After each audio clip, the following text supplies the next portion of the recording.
خرم مجھے کار میں بٹھائے ایک نامعلوم مقام کی طرف لے کر جا رہا تھا۔ میں کئی دفعہ اس سے پوچھ چکی تھی کہ وہ مجھے کہاں لے کر جا رہا ہے، لیکن وہ مسکراتے ہوئے کہتا کہ میں تمہیں سرپرائز دینے والا ہوں۔ اس کی بات پر میں مسکرا دیتی۔ نہ صرف وہ میرا کزن تھا بلکہ میرا ہونے والا شوہر بھی، اور میری اور اس کی منگنی کو پورا 1 سال ہو گیا تھا۔ بابا کی زندگی میں ہی ہم دونوں اس رشتے سے منسلک ہو گئے تھے۔ اب جب کہ بابا نہیں رہے تھے تو خرم اور تیمی کا احسان تھا کہ انہوں نے ابھی تک رشتہ قائم رکھا تھا۔ حالانکہ میری اتنی بڑی معذوری کے باوجود ان کا سلوک میرے ساتھ ویسا ہی تھا۔ ابھی بھی میں خرم کے ساتھ بیٹھی زندگی سے لطف اندوز ہونے کی کوشش کر رہی تھی، ورنہ میرے لیے تو دنیا ہی اندھیر ہو چکی تھی۔ میں یہ تو نہیں دیکھ سکتی تھی کہ مجھے پورا کہاں لے کر جا رہا ہے۔ ہاں، لیکن ٹھنڈی ہوا کے جھونکے مسلسل میرے چہرے سے ٹکرا رہے تھے۔ ایسا محسوس ہوتا تھا کہ جیسے یہ کوئی پہاڑی علاقہ ہے۔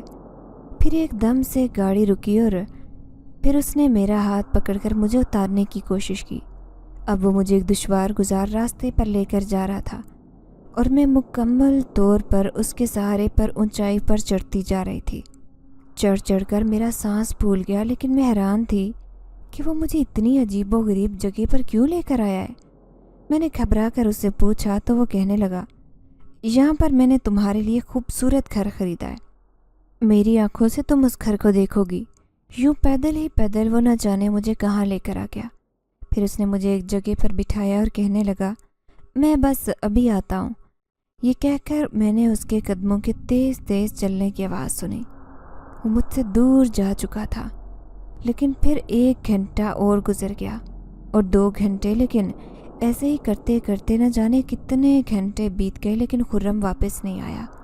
میں پاگلوں کی طرح اسے آوازیں دے رہی تھی، کیونکہ یہاں کسی انسان کے چلنے پھرنے کی آوازیں آنا تو دور کی بات، گہری خاموشی اور وحشت نے مجھے عجیب سے خوف میں مبتلا کر دیا۔ یہ احساس بڑا ہی ناقابل یقین تھا کہ خرم مجھے اس ویران سی جگہ پر چھوڑ کر چلا گیا۔ تبھی میں ہاتھوں کے سہارے سے اٹھی اور میرے قدم لڑکھڑاتے ہوئے نامعلوم مقام کا سفر کرنے لگے۔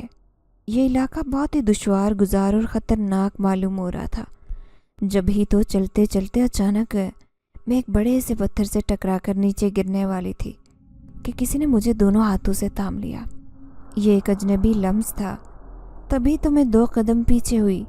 شاید میرے سامنے کوئی کھڑا ہے۔ وہ مجھے کسی کا انتظار ہے۔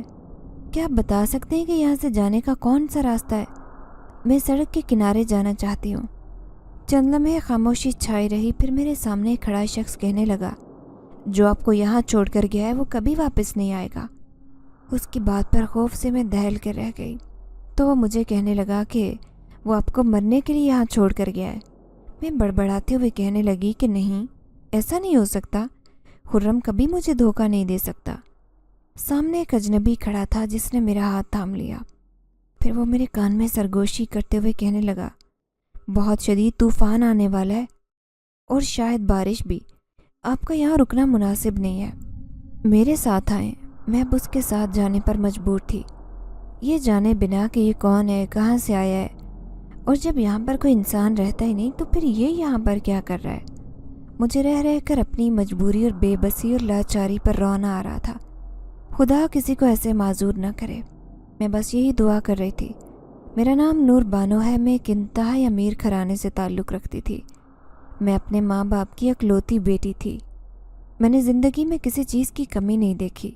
میں جس چیز پر ہاتھ رکھتی، ماما بابا اسے میرے کہنے سے پہلے ہی میرے سامنے لا کر رکھتے تھے۔ میں نے اپنی زندگی کا انتہائی خوبصورت بچپن بہت عیش سے گزارا تھا۔ ایسی زندگی کی خواہش ہر لڑکی کرتی ہے، لیکن میں نہیں جانتی تھی کہ آگے آنے والی زندگی اتنی کٹھنائیوں سے بھری ہوگی۔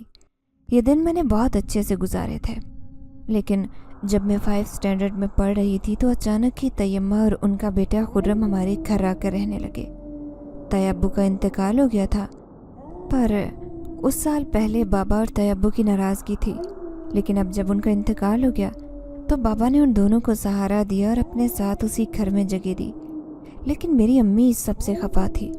وہ کسی صورت ان دونوں کو یہاں اس بنگلے میں رکھنا نہیں چاہتی تھی، لیکن ہمارے گھر کے حالات بہت اچھے تھے، اور جبکہ ان کے پاس کچھ بھی نہیں تھا،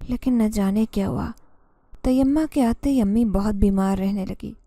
پہلے وہ جو ہر وقت سوشل زندگی میں مصروف رہتی، اب بستر کے مریض بن کر رہ گئی۔ میں سوچ بھی نہیں سکتی تھی کہ محض 1 سال کے اندر اندر وہ اس قدر بیمار ہو جائیں گی کہ ہمیں چھوڑ کر چلی جائیں گی۔ مجھ پر تو قیامت ٹوٹ پڑی۔ اب میری زندگی میں کوئی سہارا نہیں بچا تھا۔ امی کے جانے کے بعد بابا اور میں بالکل اکیلے تھے، لیکن تیمہ نے میرے سر پر ہاتھ رکھا اور خرم نے مجھے جذباتی سہارا دیا۔ اب میں اس کی محبت میں گرفتار ہو گئی تھی۔ دھیرے دھیرے میں جوانی کی دہلیز پر قدم رکھنے لگی۔ پھر میری پسند کو دیکھتے ہوئے بابا نے خرم کے ساتھ میری منگنی کر دی۔ میں ہواؤں میں اڑ رہی تھی۔ خرم مجھے پا کر بہت خوش تھا، جبکہ میری سہیلیاں کہتی کہ تم تو اس سے اچھے رشتے کے حقدار ہو، کیونکہ تم خرم سے کئی گنا زیادہ خوبصورت اور امیر ہو۔ میں ان کی بات پر ہنس دیتی اور کہتی کہ محبت سے بڑا کوئی جذبہ نہیں، اور میں سچ میں ان کی محبت کی دیوانی تھی۔ وقت تیزی سے گزرنے لگا۔ آہستہ آہستہ خرم نے بھی بابا کے بزنس میں حصہ لینا شروع کر دیا، کیونکہ اس نے اپنی یونیورسٹی کی تعلیم مکمل کر لی تھی، جبکہ میں اس سے بہت چھوٹی، ابھی 3rd ایئر میں تھی۔ لیکن وہ میری زندگی کا بدقسمت ترین دن تھا، جب میں ایک دن اپنے بابا کے ساتھ ان کے بزنس پارٹنر کے ڈنر پر گئی۔ واپسی پر آتے آتے بہت دیر ہو گئی۔ وہ رات کے 2 بج رہے تھے جب اچانک گاڑی کی بریک فیل ہو گئی۔ بابا اور میری گاڑی زور سے درخت سے ٹکرائی۔ میرے دماغ پر شدید چوٹ لگی، مجھے کچھ ہوش نہ رہا۔ نہ جانے کتنے دن میں ICU میں پڑی رہی، زندگی اور موت کی کشمکش میں مبتلا بے ہوش حالت میں پڑی رہی۔ لیکن جب ہوش آیا تو میری دنیا ہی اندھیر ہو چکی تھی۔ ایک طرف تو میرے بابا جو اس ایکسیڈنٹ میں وفات پا گئے تھے، تو دوسری طرف ہوش میں آنے کے بعد میری آنکھوں کے سامنے اندھیرا چھایا ہوا تھا۔ پھر میں نے ڈاکٹرز کی آواز سنی جو خرم اور تیمہ سے کہہ رہے تھے کہ دماغ پر شدید چوٹ لگنے کی وجہ سے اس کی بینائی متاثر ہوئی ہے۔ ہو سکتا ہے کہ کبھی کبھار یہ بینائی واپس بھی آ جائے، لیکن اس کی امید صرف 2% ہے۔ اب انہیں ایسی ہی زندگی گزارنی ہوگی۔ مجھ پر قیامت ٹوٹ پڑی۔ میں بہت روئی تڑپی، لیکن اب رونے کا کوئی فائدہ نہیں تھا۔ میرے ساتھ جو ہونا تھا وہ ہو چکا تھا۔ اب میں دوسروں کے رحم و کرم پر تھی۔ جو مجھے جس جگہ بٹھاتا میں وہیں پر کئی گھنٹے بیٹھی رہتی، حالانکہ مجھے اپنے کمرے تک کا راستہ معلوم نہیں ہوتا تھا۔ تبھی ایک دن غلطی سے خرم اور تیمہ کے کمرے میں چلی گئی۔ وہ دونوں نہ جانے آپس میں سرگوشیوں میں کیا باتیں کر رہے تھے۔ مجھے دیکھ کر ایک دم سے خاموش ہو گئی۔ پھر خرم کہنے لگا، ارے تو مجھے آواز دے دیا کرو، دیکھو کسی دن کسی چیز سے ٹکرا جاؤ گی۔ مجھے ان کی ترس کھاتی نگاہیں خود پر محسوس ہوتی۔ میں اداس لہجے میں کہنے لگی، کب تک میں دوسروں کے سہارے اپنی زندگی گزاروں گی؟ تو خرم کہنے لگا، میں تمہارا سہارا ہوں نور، ایسا کبھی کچھ غلط نہ سوچنا۔ اس کی بات نے مجھے اندر تک خوش کر دیا۔ اب میں اسی گھر میں رہ رہی تھی جو میرے بابا کا تھا۔ میں جانتی تھی کہ بابا کی جو بھی جائیداد وغیرہ تھی وہ سب میرے نام پر تھی۔ انہوں نے امی کے مرنے کے بعد وہ سب کچھ میرے نام پر منتقل کر دیا، کیونکہ میں ان کی اکلوتی بیٹی تھی۔ اب صرف میں اپنے کمرے تک محدود ہو کر رہ گئی۔ سہیلیاں کئی بار مجھ سے ملنے آتی، مجھے مجبور کرتی کہ میں ان کے ساتھ باہر چلوں، لیکن اب زندگی میرے لیے بہت بھیانک ہو چکی تھی۔ میں نے ساری سہیلیوں سے ناتا توڑ لیا اور سارے رشتہ داروں سے بھی، لوگوں کے سامنے آنا جانا بھی چھوڑ دیا۔ میں کچھ نہیں جانتی تھی کہ بابا کے بزنس کو کون سنبھال رہا ہے اور گھر میں کون آ رہا ہے کون جا رہا ہے۔ لیکن ایک دن بابا کی وفادار ملازم شوکت علی کی بات سن کر میں حیران رہ گئی، جب وہ میرے کمرے میں آ کر کہنے لگا، چھوٹی بی بی، عثمان صاحب تو چلے گئے، لیکن آپ کو کچھ خبر ہے کہ اس گھر میں کیا چل رہا ہے؟ خرم صاحب وہ جائیداد جو آپ کے نام پر منتقل ہے وہ اپنے نام کروانا چاہتا ہے۔ آئے دن وکیلوں کا نام آنا جانا اس گھر میں لگا رہتا ہے۔ یہ سن کر میں حیران رہ گئی۔ میں کہنے لگی کہ شوکت بابا، آپ کو کوئی غلط فہمی ہوئی ہوگی، خرم میرے ساتھ بہت اچھا ہے۔ انہوں نے مجھے عجیب سے وہم میں ڈال دیا۔ جب یہی بات میں نے خرم سے کہی تو وہ کہنے لگا کہ ایسا کیسے ہو سکتا ہے، ہم دونوں کی شادی ہونے والی ہے، ایسے میں مجھے کیا ضرورت ہے جائیداد اپنے نام منتقل کرنے کی؟ دیکھو، ملازم تمہیں بھڑکانے کی کوشش کر رہے ہیں۔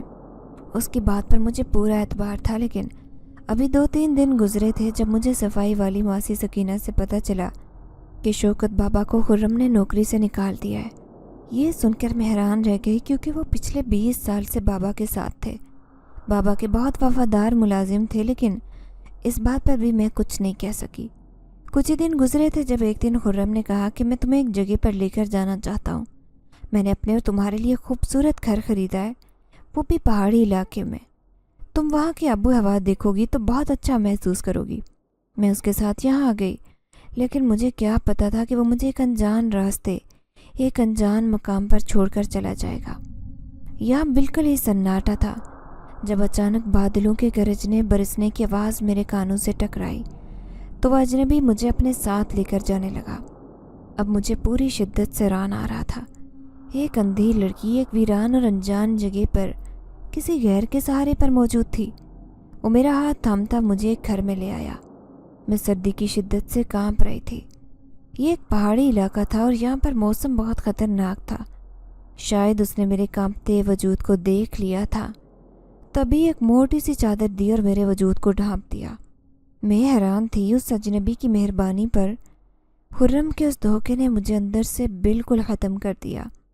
پہلے امی کی وفات، پھر بابا کا چلے جانا، میری آنکھوں کی بینائی کا محروم ہو جانا، اوپر سے خرم کے اس دھوکے نے تو جیسے مجھے جیتے جی مار ڈالا۔ میں ایک لفظ نہیں کہہ سکی۔ میری ذہنی اذیت اس وقت پوری شدت پر تھی۔ میں رونا چاہتی تھی، لیکن اس اجنبی کے سامنے رو کر خود کو کمزور ثابت نہیں کرنا چاہتی تھی، اس لیے بالکل خاموش گونگوں کی طرح بیٹھی اپنی بے بسی کو دیکھ رہی تھی۔ مجھے ایسے لگ رہا تھا جیسے میں اس کمرے میں بالکل اکیلی ہوں۔ میں نے سنا تھا کہ ایسے علاقوں میں عموماً جنگلی جانور اور زہریلے سانپ بھی ہوتے ہیں جو پل بھر میں انسان کو ختم کرتے ہیں۔ ایک بات پر تو یقین ہو گیا تھا کہ خرم مجھے یہاں مرنے کے لیے اکیلا چھوڑ گیا تھا۔ تھوڑی ہی دیر کے بعد کمرے کا دروازہ کھلنے کی آواز آئی تو میں سمٹ کر بیٹھ گئی۔ وہ اجنبی میری تنہائی کا فائدہ اٹھا کر میرے ساتھ کچھ بھی کر سکتا تھا۔ جیسے ہی وہ اندر آیا، خوشبو کا ایک تیز جھونکا میری ناک سے ٹکرایا۔ وہ میرے سامنے بیٹھ کر کہنے لگا، کھانا کھا لو نور بانو۔ کھانے کی لذیذ خوشبو میری ناک سے ٹکرائی، لیکن پھر دوسری طرف میں حیرت سے سوچ رہی تھی کہ اسے میرے نام کا کیسے پتہ چلا۔ میں اس سے پوچھ بھی نہیں سکی جب اس نے میرے منہ میں نوالے بنا کر کھانا کھلانا شروع کر دیا۔ میری آنکھوں سے اب آنسو گر رہے تھے۔ اس اجنبی کی مہربانی نے تو مجھے اس کے قدموں میں جھکا دیا۔ میں روتے ہوئے کہنے لگی کہ آپ نے مجھے کیوں بچایا؟ جب اپنوں نے مجھے مرنے کے لیے چھوڑ دیا تو مرنے دیتے مجھے۔ اب زندگی میرے لیے اور بھی بری ہے، میں کیسے گزاروں گی؟ نہ جانے مجھے کہاں چھوڑ کر چلا گیا ہے۔ مجھے اب اپنی جان کا بھی خطرہ ہے، میں گھر واپس نہیں جا سکتی۔ میں اس سے اپنے دل کی بات کیے بنا نہ رہ سکی تو وہ کہنے لگا، وہ بہت ہی دھوکے باز انسان ہے، وہ تو تمہیں جان سے مارنا چاہتا تھا۔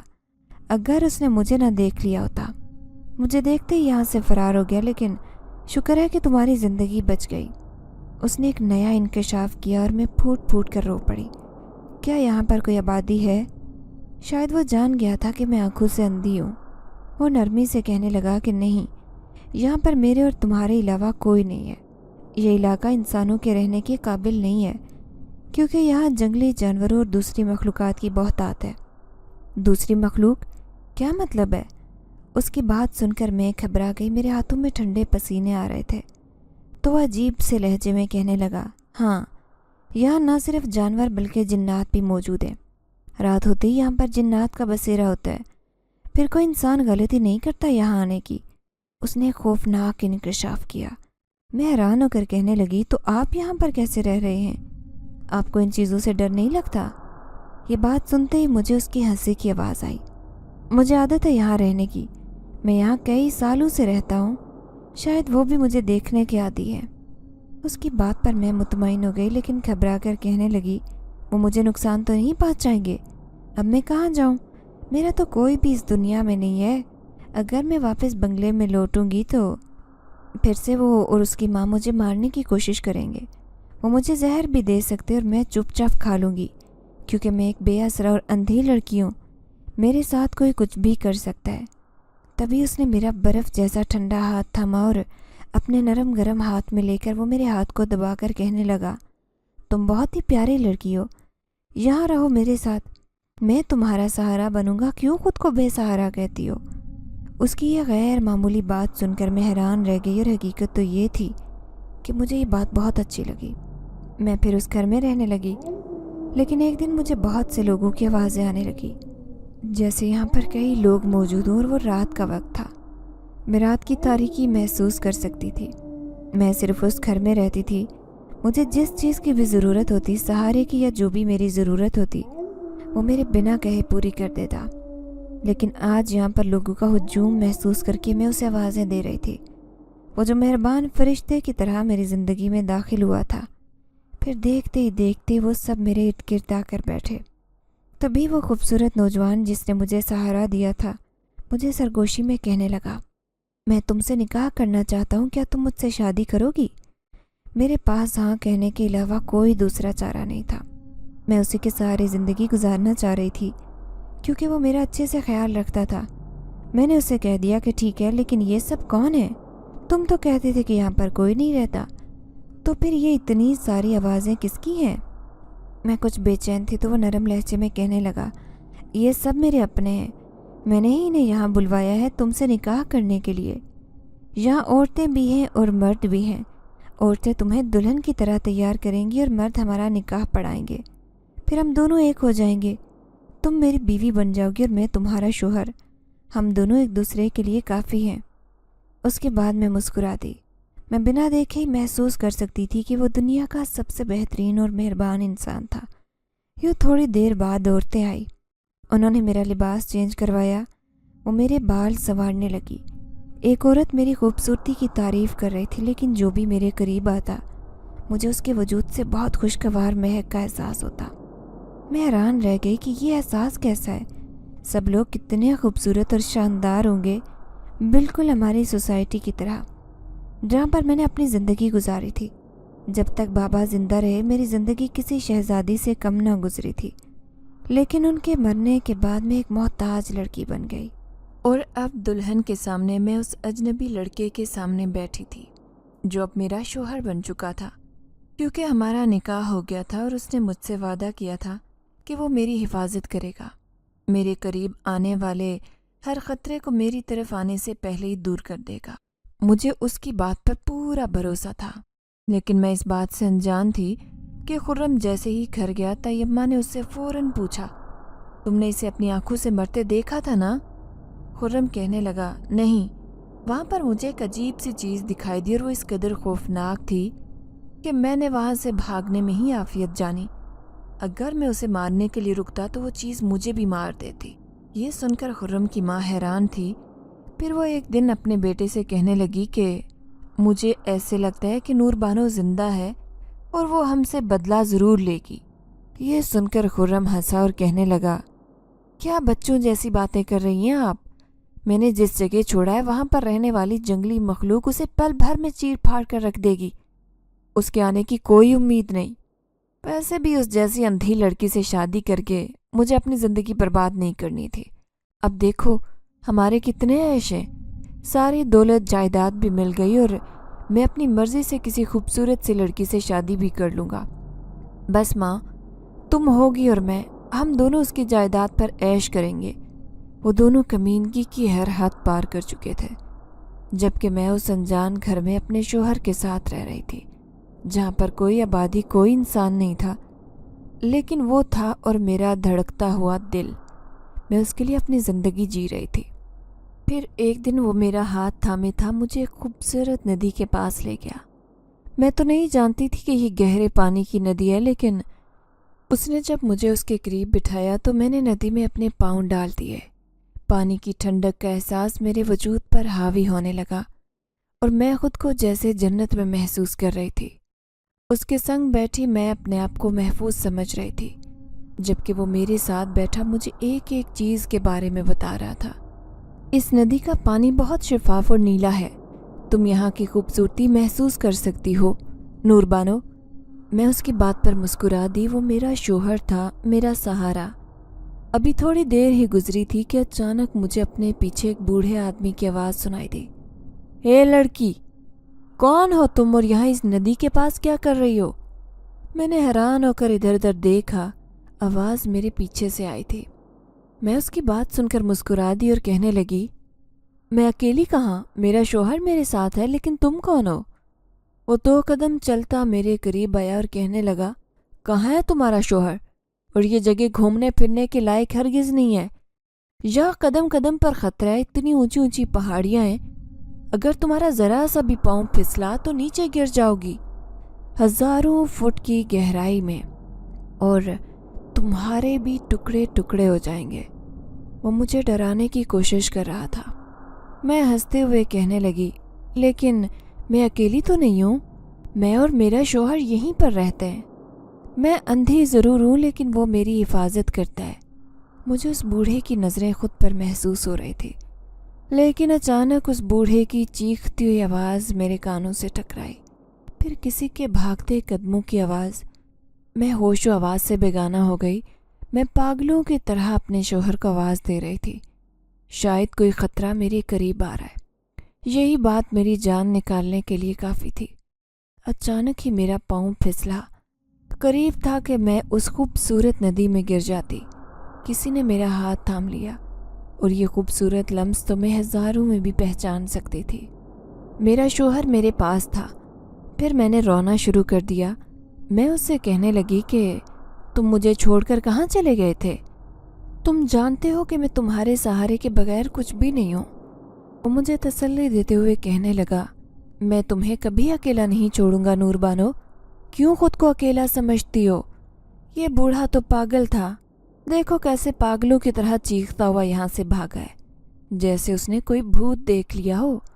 میں اس کی بات پر مسکرا دی۔ پھر وہ مجھے گھر لے کر آیا۔ اس شام اس نے مجھے بھنا ہوا گوشت اور دودھ بھی دیا۔ پھر وہ مجھے غور سے دیکھتے ہوئے کہنے لگا، نور، کیا تم اپنی بنائی واپس پانا چاہتی ہو؟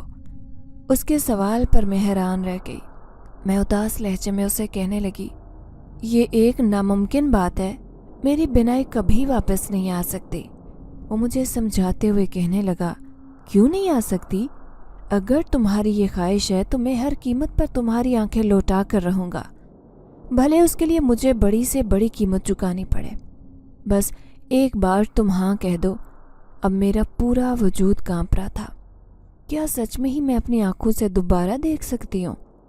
بدلے کی آنکھ تو میرے اندر بھی تھی، لیکن آنکھوں سے اندھی ہونے کی وجہ سے بالکل بے بس تھی۔ میں اس سے کہنے لگی، کیا ایسا ہو سکتا ہے؟ کیا میری بنائی واپس آ سکتی ہے؟ وہ کہنے لگا، کیوں نہیں؟ اس دنیا میں ہر چیز ممکن ہے، اگر اللہ چاہے تو پتھر میں بھی جان ڈال لے۔ میری آنکھوں میں آنسو آ گئے۔ میں اس سے کہنے لگی، ہاں میں دیکھنا چاہتی ہوں اس دنیا کے وہی خوبصورت نظارے جنہیں میں 2-3 سال پہلے اپنی آنکھوں سے دیکھتی تھی، لیکن اب میری زندگی میں اندھیرے کے سوا کچھ نہیں۔ تبھی اس نے اچانک میرے سر پر ہاتھ رکھا اور تسلی دیتے ہوئے کہنے لگا، تمہاری یہ خواہش ضرور پوری کروں گا نور بانو، بس تھوڑا سا انتظار کرنا ہوگا۔